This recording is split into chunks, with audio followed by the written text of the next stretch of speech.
Okay? People say this because, again, they have a scarcity mindset. They want to keep their clients to themselves. All right? That's the only reason why people want to get licensed first. And they just want to be the one dealing with their people. They think that they're the best one that can deal with their people. But you want to use referrals as leverage. This is another long-term way. So we're going to go back to referrals because at the end of the day, we want to build the market. So Mama V's response was correct. It wasn't wrong, but there's other ways you can overcome as well. So you want to use referrals as a license. So if I asked Shugg, you know, Shugg, that's a really great reason. So why do you want to get licensed first before you do anything? Just so that I know the information for myself, because I don't want to go out in the field of position stuff that I don't really know. Okay, that's fine. Perfect. Anything else? No, I was really interested in the business for the license first. Okay, awesome. So when you get licensed, what is your purpose of getting licensed? Helping people. Helping people. Okay, do you want to help a little people or a lot of people? A lot. A lot. So you do have to know a lot of information. You have to be trained by the time you are able to help more people than you need to, right? Yes. Okay, and if you don't have people waiting on you yet because you don't know how to explain things yet, like you said, you don't know everything, right? Once you get licensed, would you rather have clients waiting on you or less clients waiting on you? Clients waiting on me. And would you rather be trained by the time you're licensed or not trained? I mean, yeah, I would like to be trained. Mm-hmm. Do you believe that you're perfect just yet, where you can meet with a client right now? No, I don't. So you would agree that you have to make some mistakes first before you actually learn how to deal with a real client, right? Yes. So who would you rather make mistakes in front of practicing explaining things? People who know you and know you're not perfect yet, or a real client that has $100,000 to invest? People who know me. People who know you. And they don't have to get anything from you. You can still, wait till you get licensed, but there is a bonus we'll pay you for doing training. But who do you think will give you better referrals anyways? People who know you and trust you, or people who don't know you at all? People who know me and trust me. People who know you. So can you see why I want to make sure that you get trained first so that you can learn everything you need to learn so that you can help more people than not? Yeah. Okay, perfect. All right, hopefully that helps. Shugg, that makes sense? Anything you want to add to that? No, I just feel like whoever's asking, okay, so psychology for one behind overcoming objection is whoever's asking the most questions is controlling the conversation. And so when somebody's positioning an objection to you, you want to control the conversation. So you want to be the one that's asking the questions. You want to be the one that ends your statement with, like Jen says, do you have any other questions after that? Fair enough, stuff like that. You want to have that transition question, not that transition statement. So it's always asking questions. Jen only asked me questions. She didn't tell me anything because if she says it, like if she's as the agent side is saying it, then it's not true. But if I'm saying it, it's true. So you always want to get them to tell their truth versus you saying it out of your mouth. So ask the questions. Great job, great nugget. So when you guys hear an objection, don't get scared. Objections are good. They're just a request for more information. Write that down. An objection is a request for more information. That's it. Objections are good because they're actually interested. They just want to find out more info, guys. So when somebody says, I want to get licensed first, don't think that they're just trying to push you off or anything like that in any type of way. It's good because they want to know that what they're thinking is correct, or, as their mentor, you'll earn a lot more credibility if you could just help them think the right way. At the end of the day, that's all Shaq helped me and Shugg, right? All right, next, QA objections. So if you guys are looking at the structure, we're almost done here. We started with how to get the IBA because everything starts with people showing up and submitting their IBA. And recruiting is the building block of everything. It's the lifeblood of our business. Then we take that recruit, we put them on a fast start. Once we do the fast start, the very next thing that should happen in the next 24 to 48 hours is their QA, their first qualified appointment. Not non-qualified appointment, first qualified appointment. So Shugg's gonna run this. The first objection coming up, term to term. I found something cheaper. Let me pick on somebody for you, Shugg. Okay. I found something cheaper. Oh, who is Jonathan Haynes? I was thinking of Jonathan because I thought I was going to call on somebody. How ironic is that? That's crazy. All right. Double Can you hear me? Yes, we can. All right. So I found something cheaper. I said when you go out looking for something, like if you wanted to buy a car, do you always go for the cheaper?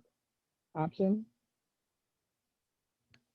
Okay. And then if, most of the time, if they're going to say no, so do you look for, what are some of the other things you look for when looking for something? Do you look for value, or something like that, or something like that? I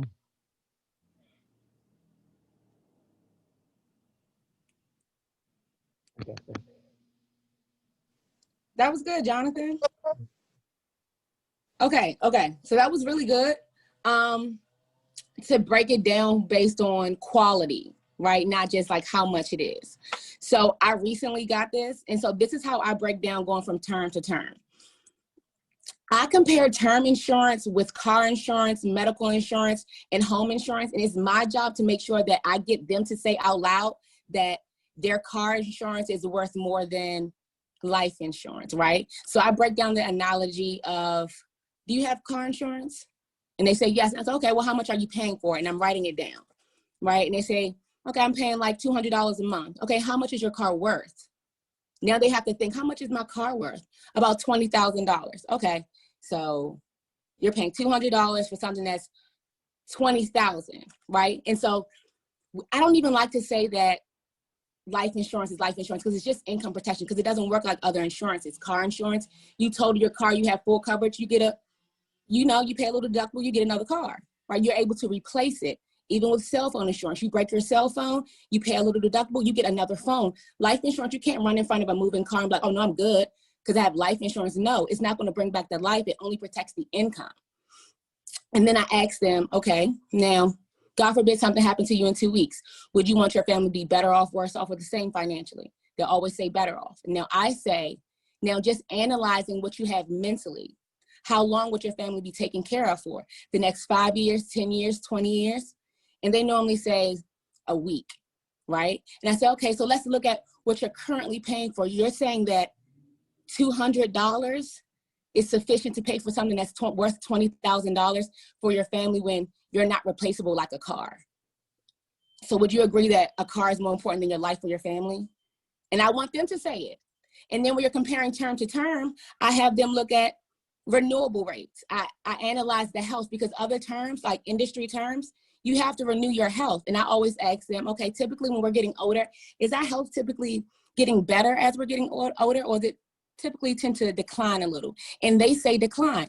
Absolutely.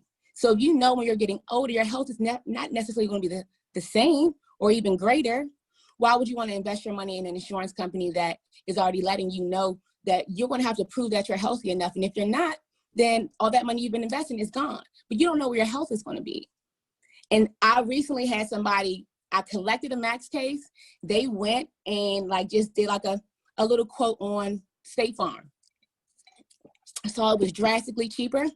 So they reached out to me. They said, okay, well, I know that you told us that we don't need life insurance for our whole life as long as we're increasing our assets, right? So now I have to break down, no, you're not just going to get investments with us and not life insurance. I have to show them what they had. So the questions, I always ask questions. They're recently married, they're a young couple. How was the planning process for your wedding? Did it go according to plan? And they said, absolutely not. It took us over a year versus what the plan was initially. Okay. And on the actual wedding day, did it go according to plan? And they said, no, completely not. We enjoyed our wedding, of course, but it did not go to plan. Exactly. Even though you put all your effort into something that you truly want, like increasing your income, increasing your assets, right? So that you can become self-insured later on in 35 years, that's your goal. But we know that life happens. We don't know if somebody may get sick. You may have to pull money out from one of your retirement. We don't know what may happen, right? But you want to have a contingency plan for just in case something does happen and you do get off course, that if you do need to renew your term to another term, you have that ability versus paying something that's convenient right now and being very uncomfortable financially later on, because you see, and I always show them the State Farm example that's inside of that, our slides. But that's how I overcome the term to term. Renewal, being able to renew your policy, showing that you're still healthy enough, and then comparing how much the money is going to go up, basically, afterwards. After your term is has to convert. Great job. And I just remembered, I didn't think about this last night, Shugg. one of my clients, it was a Max case as well. Actually, it was a $140 app, just like you had. It was literally the same.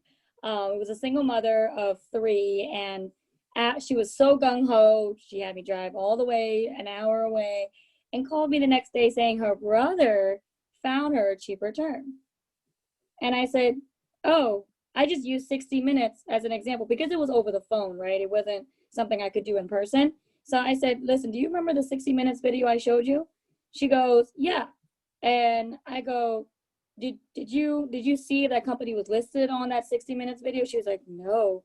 And I go, remember, during 9/11, out of 200 life insurance companies that exist, only 3 of them paid out. And we were one of those 3.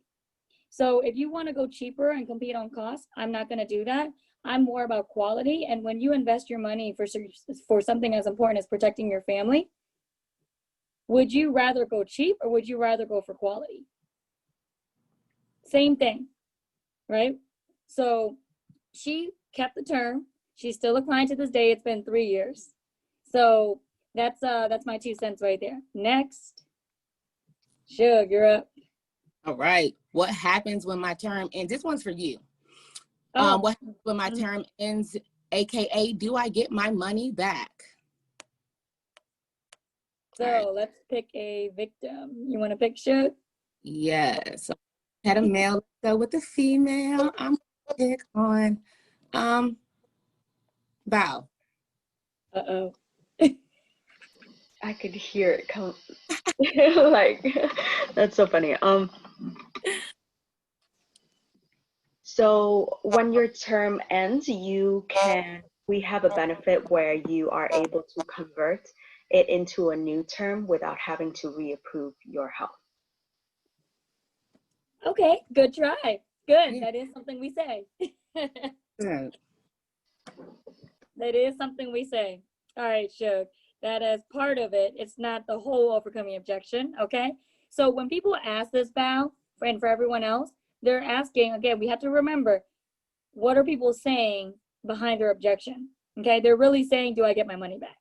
People don't think they're gonna die, all right? One thing that Shaq taught us, and I didn't type this out, is, and I don't know the exact number of death claims that our base shop, our hierarchy has paid out. I know it's over 50. However, Shaq says, and this is not something that you're gonna immediately say, but this is something for you guys to put in your arsenal, okay? I understand, Shugg. Most people say that and they don't think they're gonna die tomorrow. Now, I don't want to be the Grim Reaper and say that you are either, because I really, hopefully, and honestly don't think anything's gonna happen tomorrow. I'm not the one that decides that, right?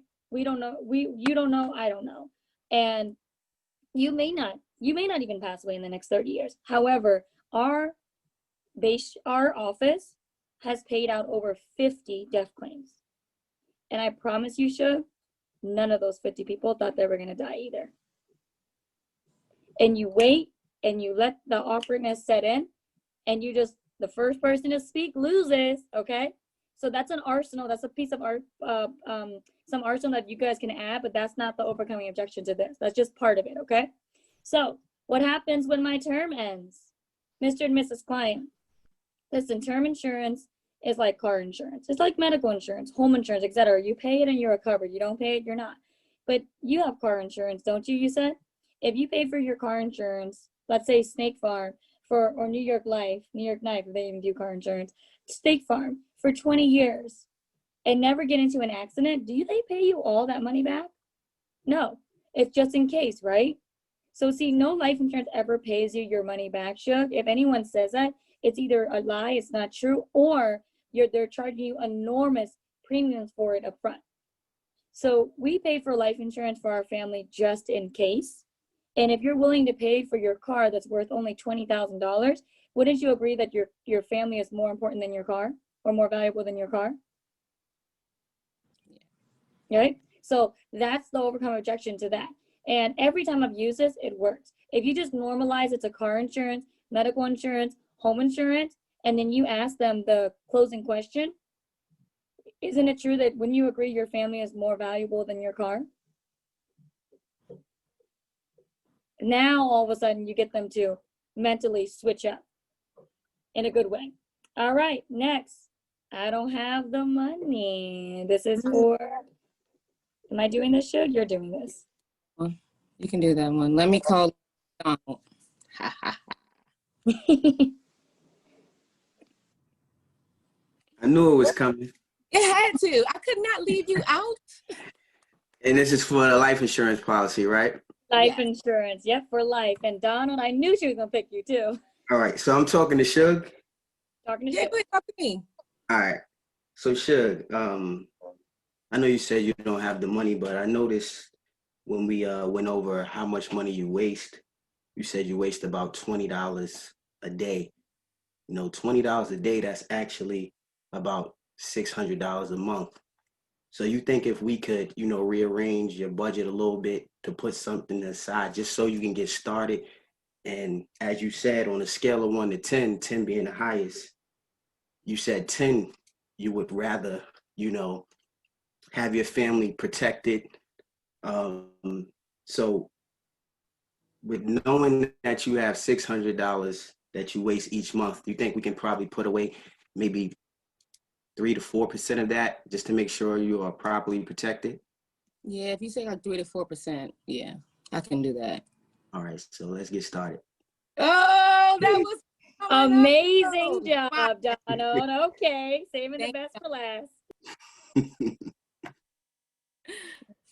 So Donald said, I understand what you're saying. However, earlier you did say, ding, ding, ding, that you spend $50 a day. Donald, did you hack our Zoom last night for our training? I did not hack the Zoom. I'm in. All right, 20. So I understand what you're saying, Mr. and Mrs. Klein. However, earlier you did say that you spend $20 a day or $600 a month. Listen, I don't want you to spend any more money than what you're already spending, Shugg. I just want you to take some of what you already use and put it towards something that is better for your family. Does that make sense? Yeah, it does. And if you're willing to pay for car insurance, doesn't it make sense to cover your family? At the end of the day, your family is more valuable than your car, right? Yeah, definitely. Great, let's get started. Just need your ID and ask you some medical questions. Yeah.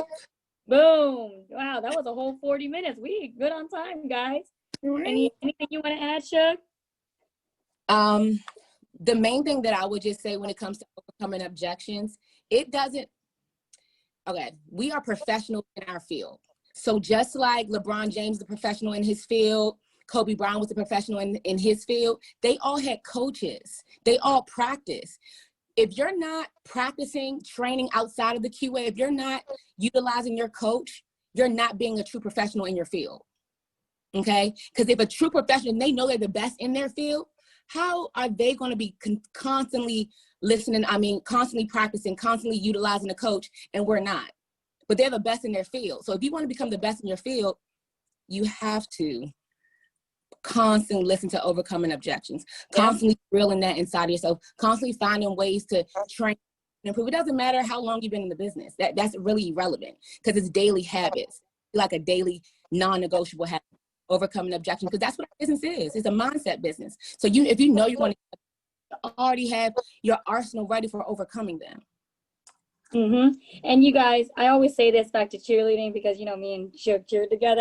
I love this analogy because everything in Primerica is so normal. It's not a Primerica thing. We had to learn 140 cheers, coordination, teamwork, just words, dances, all of that, 140. I did not practice. I didn't wait to go to be in the field, or I didn't wait till practice or till competition to practice my cheers. And I'm sure Shugg didn't either. Shugg had to come up with a lot of the cheers, and that's a lot of back and behind the door work that nobody really sees, right? You don't get paid for what you do in the ring. You get paid for what you do outside of the ring. Just like Shugg said, listen to the audios in the morning. When I work out in the morning, I listen to my audios because that's 15 minutes of working out. That's 15 minutes of audios. That's 15 minutes of positivity in my brain, and what goes in your head comes out.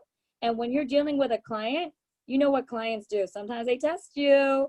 You want to be very level-headed to make sure that you don't snap, because it's not about you. It's about protecting the orphans, the widows, the widowers, right?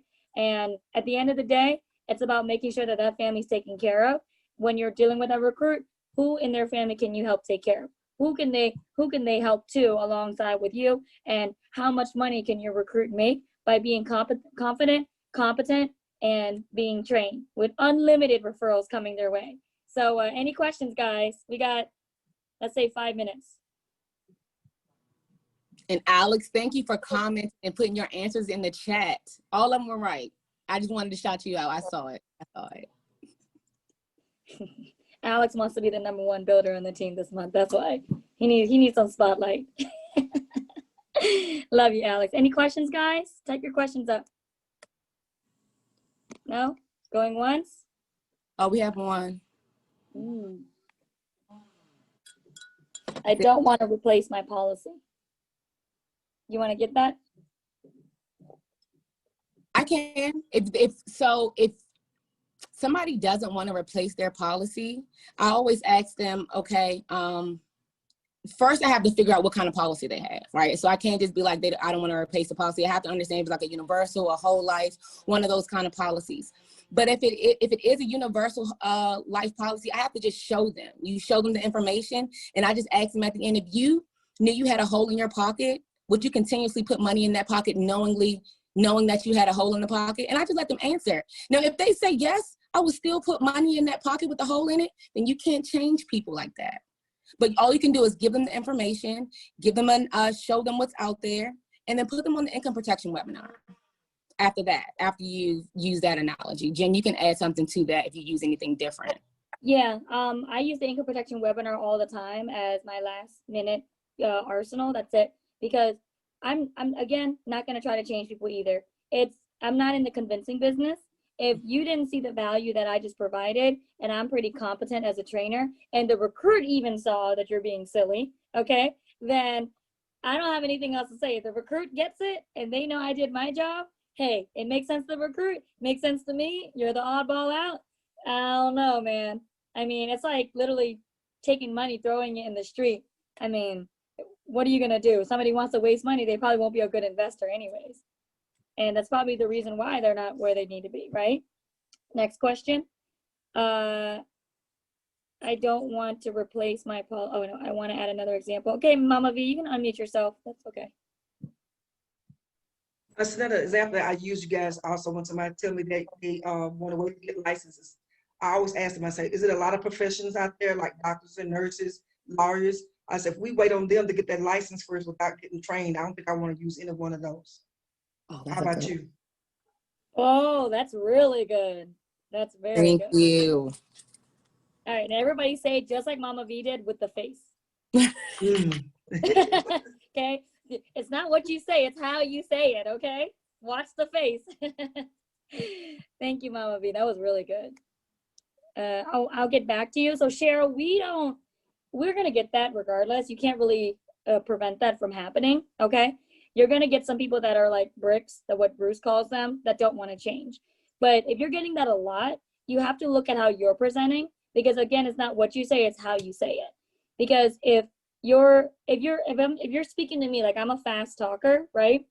If I'm being presented to, I need you to move fast, right? If I am like my mother who doesn't speak English, I need a slower talker, then yeah, your normal, demeanor of taking your time, being very patient, I have to slow down for my mom. So you have to kind of adapt to the client and the way they communicate, because people like them, right? So if you can adopt to your client more, then you'll get less, I'll get back to you, but also of course know what you're talking about, right? So that comes with overcoming objections.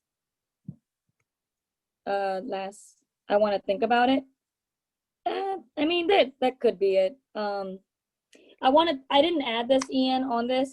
Shugg and I both mutually decided not to put I want to think about it on here, because we've gone through it so many times in training already, that definitely there's a YouTube channel. I don't know if you know about it, but you subscribe to it. They let you know exactly when the videos get uploaded. I love you, man.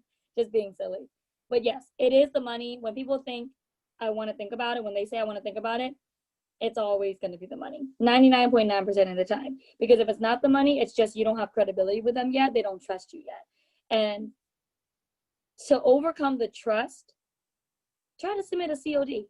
If they tell you it's the money, COD it. Tell them, you know what? I have a suggestion. I don't know if you're going to be comfortable with this, but is the money the only thing that's keeping you from really protecting your family? Okay. At the end of the day, this is just an application, Mr. and Mrs. Client. I hope I don't come off pushy, but I hope that you understand where I'm coming from. I've been in a position where I've had to deliver death claims before, not to be a grim reaper, but I'd never want to be the irresponsible one. Got that from you, Ian. I never want to be the irresponsible one and not at least get you to apply and see if we can get you approved. If we submit an application without the deposit, since the money is really the issue, then would that make you feel more comfortable? They say yes, they trust you. They say no, they don't trust you. That's a test close. Because if it's you they don't trust, that's okay. You can build trust over time. You can follow up, right? But you gotta overcome that, somehow. Use the income protection webinar. Maybe they don't think you know what you're talking about. Maybe you're just reading a script, right? Right? You gotta think about the possibilities, what's coming from their brain. Good, Ian? Ian actually taught me how to say, I don't want to be the irresponsible one. That's a really good line, because you're not going to tell the client they're irresponsible. Just say, I don't want to be the irresponsible one, Mr. and Mrs. Client.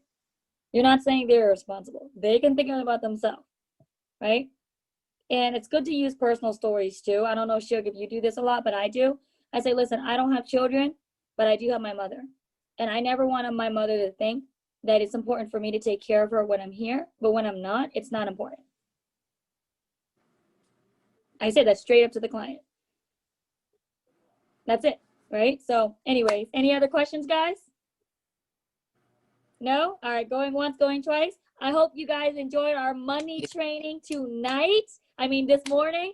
Tonight, let's close. Let's make sure that, hey, listen, it's night somewhere in China, right?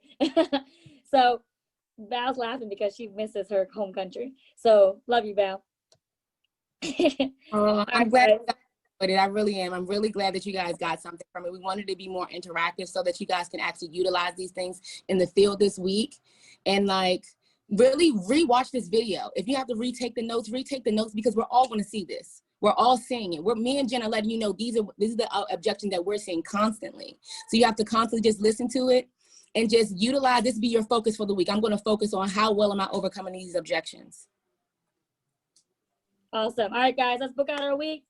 Let's get Shugg to 500 grand. He's only 5,000 away. Let's go.